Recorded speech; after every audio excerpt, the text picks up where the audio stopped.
Good morning, everybody. Happy Monday to you, March 10th, 2025. I'm Dave Neal, and I have all of your stories for your rush hour ride to work. And on today's episode, we've got what appears to be the final update on the Gene Hackman death. It is both bizarre and heartbreaking. And James Kennedy apologizes to his remaining fan, whoever is still on the James Kennedy bandwagon, for taking a photo with the Tate brothers. Don't do that. And also a NYPD detective is being taken off active cases as it was revealed she played a stripper in a video. I want to live in a world where you can moonlight as a stripper and also be a detective. Can't we walk and chew gum at the same time? Also, in the Justin Baldoni versus Blake Lively universe, the ongoing saga we've been covering ad nauseum, some might say, Anna Kendrick versus Blake Lively. Is there beef? Some content creators say yes. The director of their new movie says no. We'll share the receipts that may point otherwise. And a little talk about the slipping economy. Forecasters are saying we might be heading for a recession. We'll get an update on what the president has to say about that. And J.D. Vance was confronted by protesters in Cincinnati, Ohio. We'll have those thoughts as well. Lots to get into. It's a full-throttled morning for our drive to work, and all these stories are coming up right now on The Rush.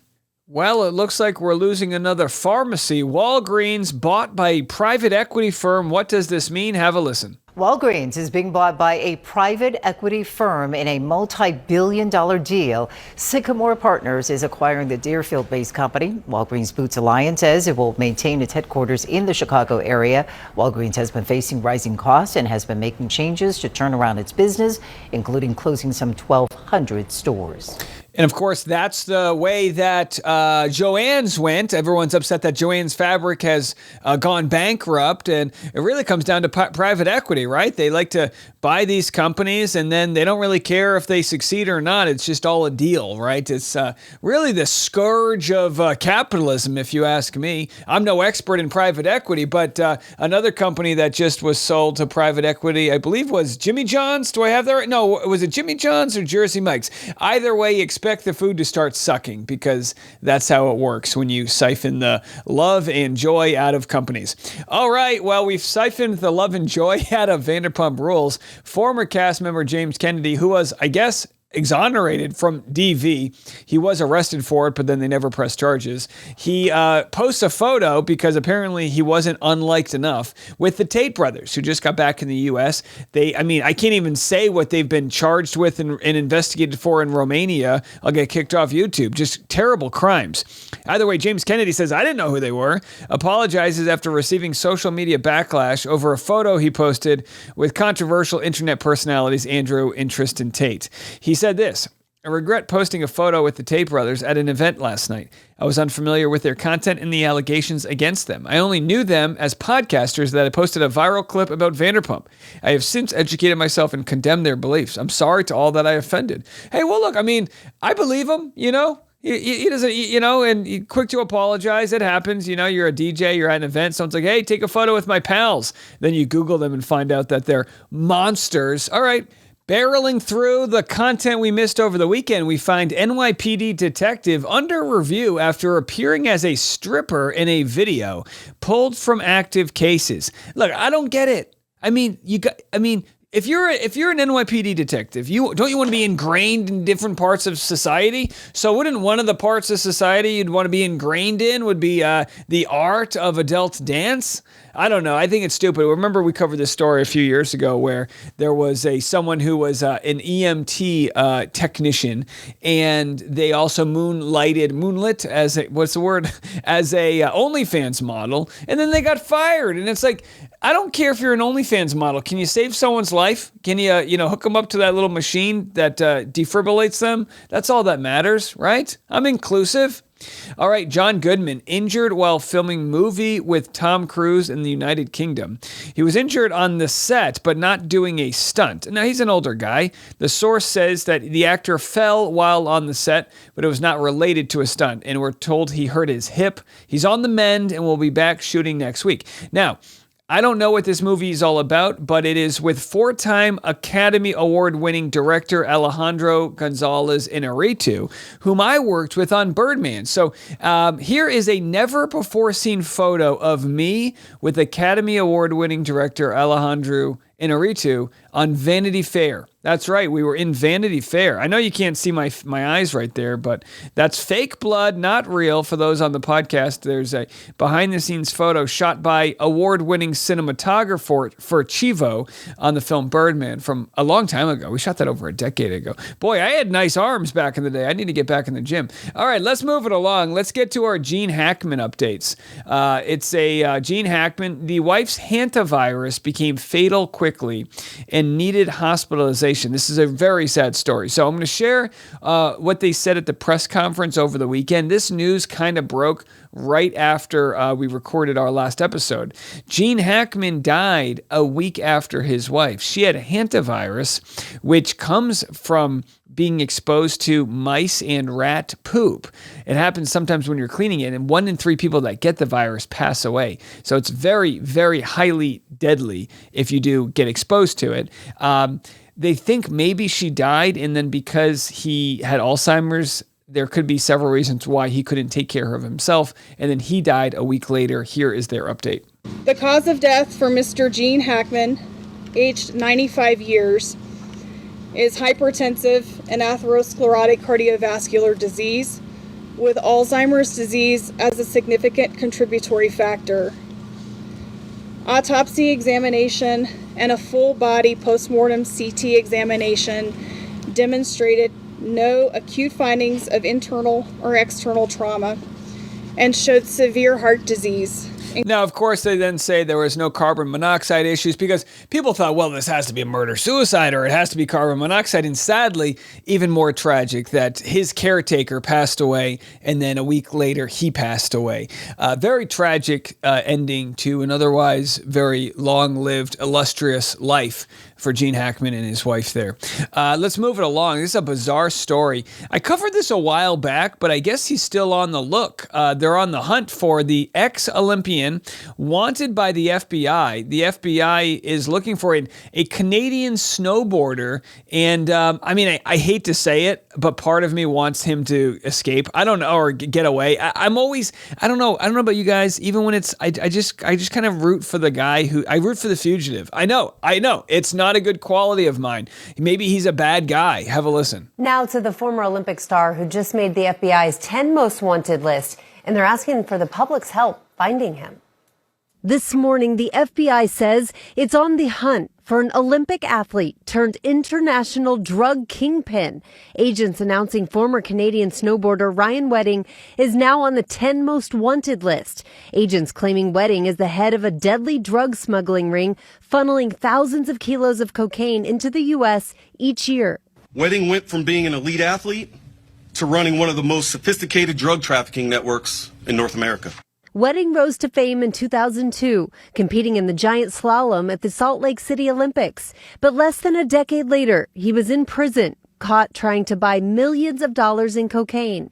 Once he was free, officials say he picked up where he left off. Now police say Wedding, who uses the alias El Jefe, is the mastermind of a widespread operation trafficking drugs across the Americas, allegedly behind multiple murders. This operation has shipped drugs from Colombia through Mexico and into the United States and Canada. Wedding is dangerous and has connections in very high places. Investigators believe Wedding is running the operation from Mexico under the protection of El Chapo's notorious Sinaloa cartel.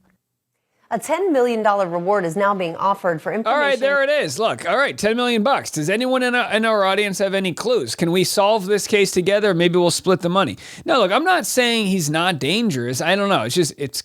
It goes back to my point I made, I think, last week, where if drugs were just legalized, then none of this would happen. Legalize, but regulate. I'm not saying everyone needs to go off the rails blowing lines of cocaine. I'm just saying people are already going to find it. So if you legalize it, you can then make sure there isn't fentanyl in it and other far worse things. I don't know. I know I'm crazy.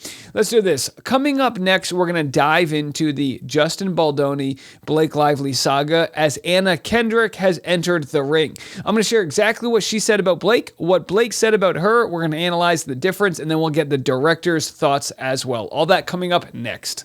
And by the way, my final thought with the cocaine thing, you might say, Dave, that's a terrible take. What's the worst that can happen if you do cocaine? You get a heart attack. It's bad for you. Sure, you're going to share business ideas with all of your friends. You're going to be super annoying. I understand that. But the crime that comes from making it illegal, some argue, is way worse than if it was just legal and you could go buy it out in a shop. People may agree or disagree, but clearly you'll never beat the war on drugs, right? The war on drugs will always exist and people will always find a way. I mean, they build submarines to get this stuff around. They drop it off out of drones. They're going to find a way to get it to people. Why not regulate it? Just my thought. I'm not blowing lines of Coke. I'm blowing lines of Celsius energy drink. That's all, which by the way is probably stronger than Coke, but that's just the world we live in. All right, so let's go to Justin Baldoni, Blake Lively. This is an article in TMZ, very interesting as this spills into the ecosystem of content creators. I'll explain how. No bad blood between the stars, director says, responding to fans online. What is this all about? Well, one of the big content creators, Melanie King, got a YouTube channel, Twitter, she's all over the place, right? She posted that there was bad blood between Blake and Anna Kendrick. She said this, Blake Lively and Anna Kendrick before they walked the red carpet at the South by Southwest Another Simple Favor premiere. I just reported on Blake being terrified to walk the carpet as Anna is pissed and never wants to work with her again. Paul Feig responds, you're wrong. And by the way, why?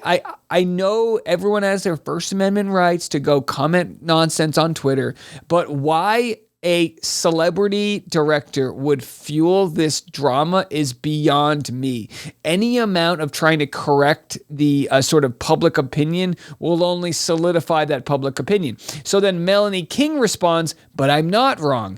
No beef with you as I plan to watch the movie because I enjoyed the first one, but it was reported by several outlets. If anything, none of you should be punished or suffer because of Blake. I support everyone else who was part of this film, and I hope it does very well for the cast and crew, especially Anna, Henry, and Andrew, who are some of my faves. Now, the article that she posts here is titled, Blake Lively is terrified ahead of tonight's Another Simple Favor premiere as insiders reveal why Anna Kendrick never wants to work with her again.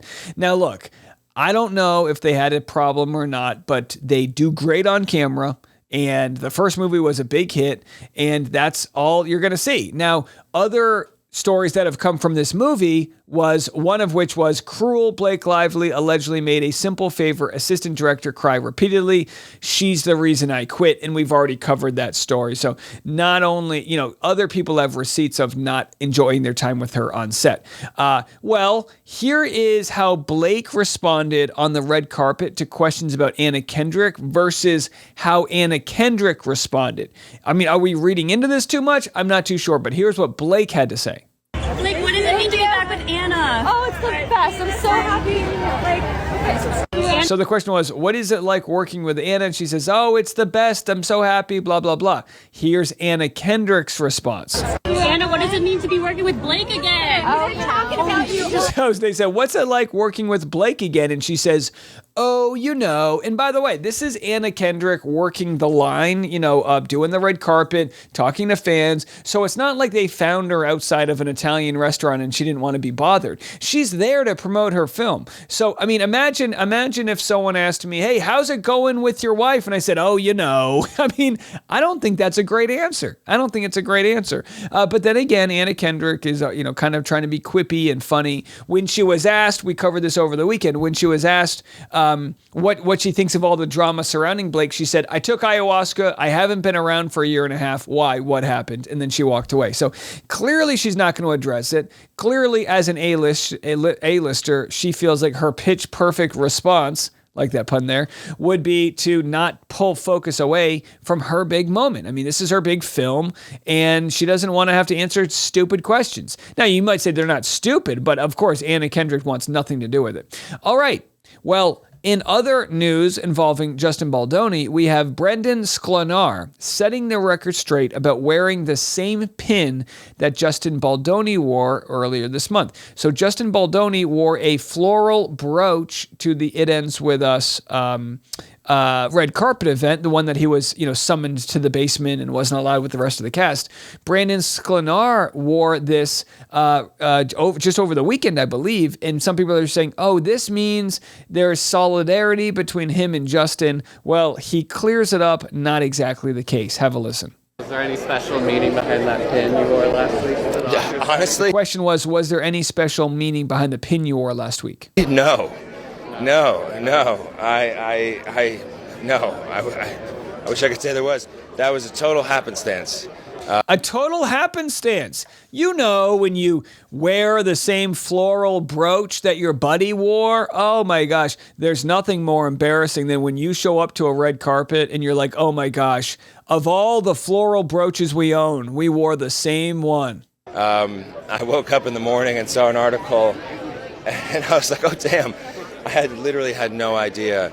I had an idea I wanted to wear like a floral brooch of some kind, and that was the color I liked the best, and lo and behold, someone also wore that prior to me wearing. Not just somebody, your former boss on It Ends With Us. I'd love to see them do a podcast together someday. Wouldn't that be nice? I'd love to see them just talk it out. Maybe bygones be bygones. Either way, I'm guessing he's there to support Anna Kendrick there at South by Southwest on the red carpet. I don't know, is he in the movie? I don't think he's in that movie. But hey, they're all friends. So Els Rich, one of our favorite TikTok and Instagram influencers, is going hard in the paint covering Blake Lively. Here's what she had to say about the silence being deafening of Taylor Swift not being involved. Taylor Swift is the reason Blake Lively is going to lose this case. Why is the godmother to your children watching you burn and she's refusing to piss on you?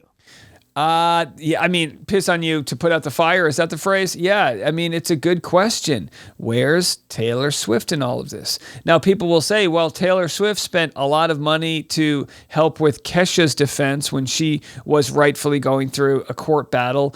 Maybe Taylor Swift knows that Blake doesn't need her. Either they're really good friends and Blake's really strong and says, I don't need you, Taylor, or Taylor's massively distancing herself from Blake. And some people that are already Taylor haters would say, oh, this shows her true colors. My belief is that, we'll wait and see how it plays out before we judge what's the deal with that friendship. Is it transactionary versus is it over? Did Khaleesi's dragon fly away? That's the big question, right? All right, so what we're going to do is, and by the way, it could be a very big day for us today. We are waiting for the judge to discuss the motion for the protective order so that Blake Lively won't have to share with Justin Baldoni her private text messages with, of all people, Taylor Swift. We'll know very soon. This case is moving very fast. So we might know today, but I will break that story as soon as we get it. I've got my alerts turned on. The second the judge makes a decision, I've got a phone tethered to my ear, ready to go. So make sure you're subscribed on the YouTube channel, hit your alert bell, and we might have some wild breaking news stories to get to. All right, coming up next, we have caller Daddy being asked a very personal question on morning TV. All right, here it is. We have Alex Cooper on morning TV being asked a very personal question by Gail. Have a listen to this. Curious to hear, what's your favorite sex position with Matt? Oh my God, Gail! Are we allowed to talk about that? Now, the reason why I'm doing that. Producer said no in our ear. Like, cut that, Gail. No, Gail, let me tell you. No, the reason why I'm doing that is I'm making a point here because this is what Alex does on her show. Yes. She's gotten Katy Perry to talk about her love language. She got Hailey Bieber to talk about her favorite sex position. Simone Biles about her mental health. Amy Schumer, Megan Fox. Gwyneth Paltrow compared her exes. I'm amazed at the thing, and I did that facetiously because I know you. I love it. I knew you wouldn't answer it. Keep it going, Gail. No, but the thing is, what amazes me about you is that we're sitting there in those hooded sweatshirts, which makes everybody comfortable. You ask these raunchy questions, sprinkled in with a lot of smart too. Thank you. And I'm wondering what the method is to your madness, how you're able to get people to talk the way and open up, right? Yeah, and I mean that very serious. I mean it as a compliment. No, I to what you appreciate do. that. I do ask a lot of the crazier questions that maybe we're not allowed to talk about here today. Raunchy. But I ask those questions but there's a lot that goes into it prior to that. I'm not asking that as the first question of the interview. I think there's like rapport that I build with these people.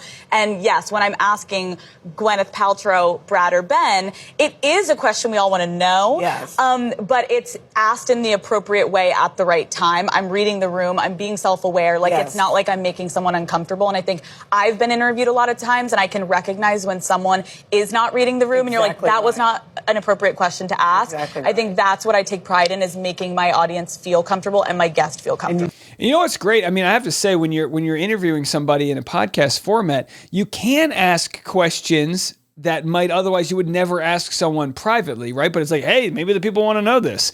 I just think it's so funny. I mean, podcasting, the reason why it's so successful over like morning television is you can just say what you want, right? I can share my opinion. I don't have to worry about FCC. Now, every once in a while, I still try to keep it clean because maybe there's kids watching, but I don't have to keep it clean because there's some agency that won't let me say goddamn or asshole. You know what I mean? Like, you can say ass, but not asshole. You can call, you can say cock, but not cock sucker. What world is this that we live in? It's so prudent, and I don't think it needs to be. I don't think it matters. I don't think it matters if you use certain words. But God forbid you say fuck on SNL, the whole place shuts down, even though it's at midnight.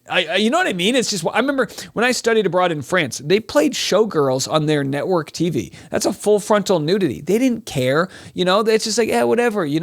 I'm not whatever. I don't know. Everyone can do what they want, but I just think it's kind of ridiculous. All right, well, let's move it on. Oh, you know what? Speaking of ridiculous, we have a conservative leader in Canada telling Trump to knock it off. I just love when grown men say knock it off. Like, now that I'm a dad, I can finally, eventually tell my son when he's old enough to understand, I can say, you know what? Knock it off. That is such dad speak for, don't make me turn this car around. I will. Have a listen. My message to the president is this: knock it off. Oh, that's all he had to do. Trump, did you get the message? You just had to be told to knock it off. Stop the chaos.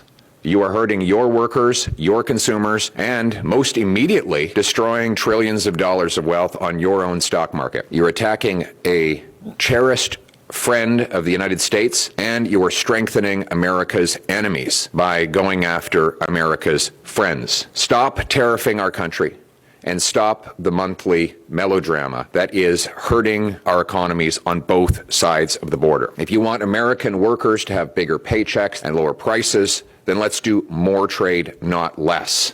Yeah, a lot of Trump's philosophies are that we export more or we import more than we export. So that's a deficit, not a surplus. But in the modern world of economics, it doesn't always work that way. And what we're learning is how quickly the stock market and other economic sort of barometers are reacting to just the last 6 weeks. It's insane, to the point in which they're preparing for a recession, right? Not just inflation and all of that, but a recession, which is for, when the GDP does not go in the right direction for several quarters. And that's not good. Now, it happens every, several years we get into this kind of a mess. But the fact that the news is trying to pretend like this is Biden's recession is really funny. Here's Maria Bartiromo interviewing President Trump on his economic agenda. Now we've got tariffs and the market has been going down.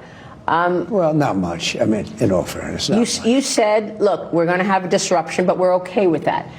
Is that what you meant? The stock market going down was the disruption? What other disruption were you alluding to? Look, what I have to do is build a strong country. You can't really watch the stock market. And now we've got... Right, so you can't really watch the stock market. And again, this being a guy who said that if the stock market goes down over 1,000 points, the president should get impeached, right? He watches the stock market every day. Now, a lot of Americans out there don't have stocks, but it is a good indicator of the strength of the economy, right? Are we investing in companies or not? And the value and the fact that trillions has been lost for no reason whatsoever. I mean, Trump put these tariffs on Canada and Mexico, took them off of the auto industry, got nothing in return, did a deal with the president of Mexico, got nothing in return. So he's threatening tariffs. Everyone's basically holding out strong. and then he's not getting anything back. Now you'll argue, well, he got strength at the border, the fentanyl issue. It's like, okay, sure, Dad, knock it off.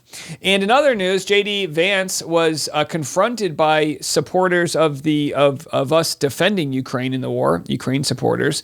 He said they chased me and my daughter, and she grew increasingly anxious and scared. Now, you never want kids to get involved. You never want kids to get involved in the dark world of political leaders getting confronted and things like that. But sadly, when people don't have a way for their voices to be heard, right? The sort of guidance from the Republican Party as of the last week has been shut down the town halls. Don't do any town halls. Don't give people the chance to see publicly how upset veterans are and farmers and people that have lost their jobs, federal employees. Don't give them that chance. And by shutting down the town halls, you're also creating a scenario where representatives and senators can disassociate from their constituents. Thereby, if they end up voting for the cuts that are going to cut healthcare and Social Security and things like that, maybe it won't feel as bad because they won't have to sort of deal with them. Well, I think all of our political leaders should touch grass and know what it's like to deal with their constituents. They should be living in the district, going to the same supermarkets, going to literally live in the area so that if things are going sideways and you're not doing right by the people, you're held accountable. So while it sucks that these protesters came to yell at JD Vance in front of his 3-year-old, where else can they go to voice their opinion in today's world? So in this market where we're seeing Republicans pull back from doing town halls and not doing them, we are seeing folks like Bernie Sanders fill that void and speak to the American public. So here's some collateral damage that we're seeing play out in Canada as they're now boycotting some American-made products. They're targeting Republican states as a way to get back at the people that they say are enabling Trump. And you might say, hey, tariffs are a good idea. Well, in the modern world, globalization 2025, the idea that weaponizing attacks against your neighbors is very boneheaded because they can do the same in return. So now that we're kind of dangling over these ideas of tariffs on our neighbors, our greatest trade partners like Canada, dangling that over their heads, they're saying we can never let this happen again. We need to strengthen with other sensible allies, and the only people this is going to hurt are good, hardworking Americans. But this is what they have to do. They have to make it hurt. Products stay off the shelf. They're not going back on the shelf until the threat is, the products stay off the shelf. They're not going back on the shelf until the threat is gone. And even after the threat is gone, we will redouble our efforts to diversify our market so we're never in this position again.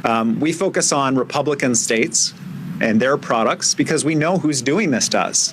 We know who's enabling the president to attack us. And it is the Republican politicians who are standing by silently as companies in their jurisdictions, the people that they swore to represent, are hurt by these tariffs. As the people who live in the communities that they swore to represent face more expensive homes and gas and electricity and products on the shelf, including food, after campaigning that they were going to lower costs. So we're sending a message to those allies of the president. We see you. We know you're the ones who are doing this to us. Stand up for your constituents. Deliver a message to the president. These tariffs hurt everybody. And if they do that, he will stop the tariffs. And then we can all move on to a better place of being able to try to reestablish some sense of normalcy in our relationship at the political level. Now, I didn't go to Trump University, and I certainly didn't read The Art of the Deal, but I'm not sure if Trump's winning right now. And again, if he's not winning, all of Americans are suffering. And I don't want to see this. But yeah, it's going to take people calling their representatives and those representatives having a backbone. They know what's going on is wrong. They know it's senseless, and they're sitting on their hands. Why? Because they're afraid they're going to lose their next election if they talk up. Come on. Have a little spine, right? All right, so there's your morning episode. We got you riled up and ready for work. We'll have a lot of content coming your way today. You better believe it. It's going to be a wild one. And then we'll tune back in this afternoon and catch up then. I'm Dave Neal, and this is The Rush.